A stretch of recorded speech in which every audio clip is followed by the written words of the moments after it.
Hello student, sociology second paper, BA third year. Okay, basic of formulations of hypothesis. आज हमारा topic है उपकल्पना की रचना के आधार। ठीक है, today our topic is basic of formulations of hypothesis. Okay, सामाजिक अनुसंधान के लिए उपयोग में लाई जाने वाली उपकल्पना का कोई निश्चित प्रारूप नहीं होता। ठीक है, विभिन्न विषयों, अध्ययन क्षेत्र की प्रकृति तथा परिस्थितियों के अनुसार उपकल्पना की रचना के आधार एक दूसरे से भिन्न हो सकते हैं। तो इसमें क्या है, उपकल्पना की रचना के आधार में क्या है, देखिए सामाजिक अनुसंधान के लिए सामाजिक अनुसंधान के लिए उपयोग में लाई जाने वाली उपकल्पना की कोई निश्चित प्रारूप नहीं होता। मतलब उपकल्पना जो है उसका कोई निश्चित प्रारूप नहीं होता है। अब विभिन्न विषय, अध्ययन क्षेत्र की प्रकृति तथा परिस्थितियों के अनुसार उपकल्पना की रचना के आधार पर एक दूसरे से भिन्न हो सकते हैं। ओके, इसी कारण विभिन्न विद्वानों ने उपकल्पना के विभिन्न प्रकारों को उल्लेख किया है। अकॉर्डिंग टू गुडे तथा हार्ट ने 3 मुख्य आधारों की विवेचना करी है। कितने आधारों की? 3 मुख्य आधारों की विवेचना करी है। ओके, गुडे तथा हार्ट, इन्होंने basic of formulation of hypothesis के 3 टाइप्स बताए हैं, जिनकी सहायता से अध्ययन के लिए एक या कुछ उपकल्पनाओं की रचना की जा सकती है। जिनकी सहायता से अध्ययन के लिए एक या कुछ उपकल्पनाओं की रचना की जा सकती है।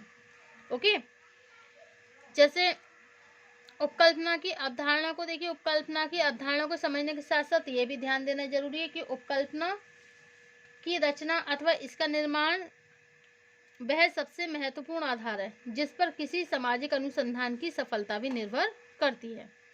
ओके, इसी कारण R.L. एफॉक ने विस्तार के साथ इस तथ्य की विवेचना करी है, अनुसंधान कार्य के लिए किसी उपकल्पना की रचना किस प्रकार की जाए जिससे अनुसंधानकर्ता को अपने कार्य के लिए एक सही दिशा मिल सके। एफॉक का यह मानना है, कोई अनुसंधानकर्ता जब एक विषय पर अध्ययन शुरू करता है तो आरंभ में ही उसके सामने अनेक ऐसे वैकल्पिक अनुमान आने लगते हैं जिनके सत्यापन के द्वारा ही वह किसी व्यावहारिक निष्कर्ष पर पहुंच सकता है। ओके, अध्ययनकर्ता के लिए यह जरूरी है। अध्ययनकर्ता के लिए यह जरूरी है। क्या जरूरी है अध्ययनकर्ता के लिए? तो अध्ययनकर्ता के लिए यह जरूरी है। अध्ययनकर्ता के लिए क्या जरूरी है कि ऐसे सभी वैकल्पिक अनुमानों की व्यावहारिकता को कुछ कसौटियों का आधार पर परखने का प्रयत्न करें तथा इसके बाद जो अनुमान कुछ विशेष सिद्धांतों का अध्ययन के आधार पर अधिक प्रमाणित प्रतीत होता है उसी की सहायता से अनुसंधान कार्य के लिए कुछ उपकल्पनाओं की रचना करें। उदाहरण के लिए, यदि हमारे अनुसंधान का विषय अपराध के कारणों को जानने से संबंधित हो तो विभिन्न सिद्धांतों के द्वारा हमारे सामने अपराध के एक दूसरे से भिन्न कारण स्पष्ट होते हैं। इस दशा में यदि हमें ऐसा लगता है कि आर्थिक तथा भौगोलिक कारणों की तुलना में सामाजिक दशाओं के आधार पर अपराध की विवेचना करने वाला सिद्धांत अधिक व्यावहारिक है तो हम यह उपकल्पना विकसित कर सकते हैं। अपराध कुछ विशेष तरह के समूहों की संगति के प्रभाव का परिणाम ही होता है। ओके, अब देखिए दूसरा प्रश्न है कि किस तरह से एक ऐसी उपकल्पना की रचना की जा सकती है जो अधिक उपयोगी और व्यवहारिक हो। इसके साथ ही अनुसंधानकर्ता को उन कठिनाइयों को ध्यान में रखना आवश्यक है जिनसे एक सही उपकल्पना की रचना में बाधाएं पैदा होती हैं। इस प्रकार उपकल्पना की रचना एक बड़ी सीमा तक अनुसंधानकर्ता के सैद्धांतिक ज्ञान, व्यावहारिक दृष्टिकोण तथा तटस्थ निर्णय पर निर्भर होती है। ओके, अब गुडे तथा हार्ट ने यहाँ पर 3 मुख्य आधार बताए हैं जिनकी सहायता से अध्ययन के लिए कुछ उपकल्पनाओं की रचना की जा सकती है। ओके, फर्स्ट क्या है? अनुभव सिद्ध समानताएं। ओके, और सेकंड विश्लेषण के घरों के सहसंबंध। विश्लेषण के घरों के सहसंबंध, सॉरी, विश्लेषण के चरों के सहसंबंध है। ओके, तो क्या है? विश्लेषणों के चरों के सहसंबंध। Correlation of variables of analysis. आदर्श प्रारूप, ideal types. Okay okay, next क्या है आपका? Empirical analogies. ठीक है, तो आपके ये 3 आधार हो गए। किसके? उपकल्पना की रचना के 3 आधार हैं। There are 3 types of basic of formulations of hypothesis. Okay, first empirical analogies, second correlation of variables of analysis, और थर्ड है आपका आइडियल टाइप्स। ओके, तो आपके ये 3 आधार हो चुके हैं। अब देखिए एम्पिरिकल एनालॉजिस में क्या आता है। देखिए उपकल्पना की रचना का यह वह आधार है जो सामान्य लोगों के अनुभवों का या कुछ विशेष तरह की मान्यताओं पर आधारित होता है। उदाहरण के लिए जब हम यह कहते हैं कि काना व्यक्ति धूर्त और भाग्यवान होता है, गांव की तुलना में नगर में अपराधों की दर अधिक होती है, अथवा यह है कि निरक्षर लोगों की तुलना शिक्षित व्यक्ति स्थान परिवर्तन अधिक करते हैं। ओके, यह सामान्य अनुभव पर आधारित ऐसे निष्कर्ष हैं जिनकी सहायता से कुछ विशेष उपकल्पनाओं की रचना करके अनुसंधानकर्ता द्वारा उनका सत्यापन किया जा सके। उपकल्पना के इस आधार को अक्सर इसलिए महत्व नहीं दिया जाता क्योंकि ऐसी मान्यताएं बहुत सामान्य प्रकृति की होती हैं तथा उनके आधार पर प्राप्त होने वाले निष्कर्ष अधिक उपयोगी नहीं होते हैं। वास्तव में ऐसा नहीं है। उदाहरण के लिए स्टफर तथा उनके सहयोगी जो हैं, उन्होंने अमेरिकन सैनिकों के व्यवहार के बारे में सामान्य अनुभव पर आधारित जो विचार प्रस्तुत किए हैं, उनके आधार पर निर्मित उपकल्पनाओं से तुलनात्मक अभावबोध तथा संदर्भ समूह जैसे प्रमुख सिद्धांतों का निर्माण करना संभव हो सका है। प्राकृतिक विज्ञानों में भी अनेक उपकल्पनाएं अनुभव सिद्ध समानताओं पर ही आधारित होती हैं। ओके, नेक्स्ट पॉइंट है आपका आइडियल टाइप्स। क्या है? Ideal types. देखिए किसी उपकल्पना की रचना का दूसरा महत्वपूर्ण आधार कुछ ऐसे आदर्श प्रारूप है जो कुछ विशेष दशाओं के सह संबंध को स्पष्ट करते हैं। उदाहरण के लिए विभिन्न अल्पसंख्यक समूहों के अध्ययन से यह स्पष्ट हुआ है कि इन समूहों के लोग अपनी किसी भी कठिनाई का कारण बहुसंख्यक समूहों के दबाव और शोषण को मानते हैं।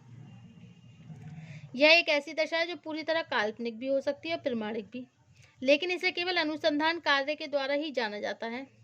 भारत में आज सभी समूह और वर्गों को समान अधिकार मिलने के बाद भी उच्च और निम्न जातियों के बीच तरह तरह के पारस्परिक संदेह और विशेष मनोभाव बने हुए हैं। ओके, यह एक ऐसा आधार है जिसकी सहायता से कुछ जटिल उपकल्पनाओं का निर्माण करके एक विशेष विषय से संबंधित वास्तविक निष्कर्ष प्राप्त किए जा सकते हैं। वास्तव में आदर्श प्रारूप जनसाधारण के विचारों के प्रतिनिधि होते हैं तथा इन पर आधारित उपकल्पनाएं अक्सर अनुसंधान के लिए बहुत महत्वपूर्ण होती हैं। नेक्स्ट पॉइंट है आपका correlation of variables of analysis. अनेक उपकल्पनाओं की रचना का आधार अध्ययन विषय से संबंधित विभिन्न पदों तथा इकाइयों के बीच पाए जाने वाला सहसंबंध होता है। साधारणतया यदि अनुसंधान कार्य प्रयोगात्मक पद्धति के आधार पर किया जाता है तो एक विशेष दशा को प्रभावित करने वाले विभिन्न कारकों में से किसी को नियंत्रित करके उस पर दूसरे कारकों के प्रभाव का एक एक करके अध्ययन किया जाता है। इससे यह मालूम होता है कि कौन सी 2 अथवा 3 दशाएं एक दूसरे से संबंधित हैं। इसी के आधार पर एक सामान्य निष्कर्ष तथा नियम ज्ञात किया जाता है। उदाहरण के लिए जन्म दर में वृद्धि तथा कमी के लिए अनेक दशाएं उत्तरदायी होती हैं। यदि हम यह देखते हैं कि जिन समूहों में जन्म दर कम है उनमें शिक्षा का स्तर, आर्थिक स्तर ऊंचा है और इससे यह उपकल्पना निर्मित हो जाती है कि शिक्षा तथा आर्थिक समृद्धि का जन्म दर से एक प्रत्यक्ष सह संबंध है। ओके, अब नेक्स्ट है आपका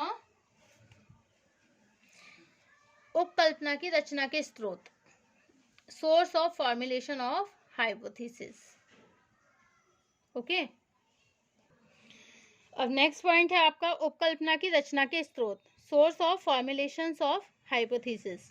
ओके, गोजे तथा हार्ट ने उपकल्पना की रचना के जिन प्रमुख स्रोतों को स्पष्ट किया है उन्हें संक्षेप में निम्नांकित रूप से समझा जा सकता है। ओके, फर्स्ट है आपका सामान्य संस्कृति। कौन सा है? सामान्य संस्कृति, जनरल कल्चर। सेकंड क्या है? वैज्ञानिक सिद्धांत, साइंटिफिक थ्योरीज। ओके, थर्ड है समरूपताएं, एनालॉजीज। फिर फोर्थ है व्यक्तिगत अनुभव, पर्सनल एक्सपीरियंसेस। फिफ्थ है विभिन्न अध्ययनों के निष्कर्ष, conclusion of various studies. Six है व्यक्तिगत अंतर्दृष्टि, पर्सनल इंसाइट। ओके, तो ये क्या हो गए? आपके स्रोत हो गए। कौन से उपकल्पना की रचना के स्रोत हो गए? Source of formulation of hypothesis. Okay, तो इसमें क्या क्या बताया? देखिए, सामान्य संस्कृति है, जैसे तो सामान्य संस्कृति में क्या है? प्रत्येक समाज की अपनी कुछ पृथक सांस्कृतिक विशेषताएं होती हैं। इसी के अनुसार एक समाज अथवा समुदाय की सामाजिक संस्थाओं, व्यवहारों के तरीके, विश्वास और विभिन्न समूहों के पारस्परिक संबंधों के रूप का निर्धारण होता है। ओके, सेकंड है वैज्ञानिक सिद्धांत। समय समय पर विभिन्न सिद्धांतों द्वारा प्रस्तुत किए जाने वाले सिद्धांत भी उपकल्पना की रचना का महत्वपूर्ण स्रोत है। थर्ड क्या है आपका? समरूपताएं, एनालॉजीज। जब कभी भी दो दशाओं के बीच कुछ समानताएं दिखाई देती हैं तो उनके आधार पर कुछ नई उपकल्पनाओं की रचना करना संभव हो जाता है। नेक्स्ट है आपका पर्सनल एक्सपीरियंस। पर्सनल एक्सपीरियंस व्यक्तिगत अनुभव, जिसमें क्या है? अनुसंधानकर्ता के व्यक्तिगत अनुभवों की उपकल्पनाओं की रचना एक महत्वपूर्ण स्रोत है। ओके, अब नेक्स्ट पॉइंट क्या है आपका? विभिन्न अध्ययनों के निष्कर्ष। विभिन्न अध्ययनों के निष्कर्ष, विभिन्न समाज विज्ञानों में समय समय पर जो अनुसंधानकर्ता होते रहते हैं उनसे प्राप्त होने वाले निष्कर्ष भी अनेक नई उपकल्पनाओं के निर्माण में सहायक होते हैं। नेक्स्ट है व्यक्तिगत अंतर्दृष्टि, पर्सनल इंसाइट। एकॉफ ने लिखा है कि अन्वेषणात्मक अनुसंधान कार्य से संबंधित अनेक उपकल्पनाओं की रचना व्यक्तिगत अंतर्दृष्टि के आधार पर भी होती है। Okay, so this is the all sources of the formulations of hypothesis. Thank you for watching my YouTube channel.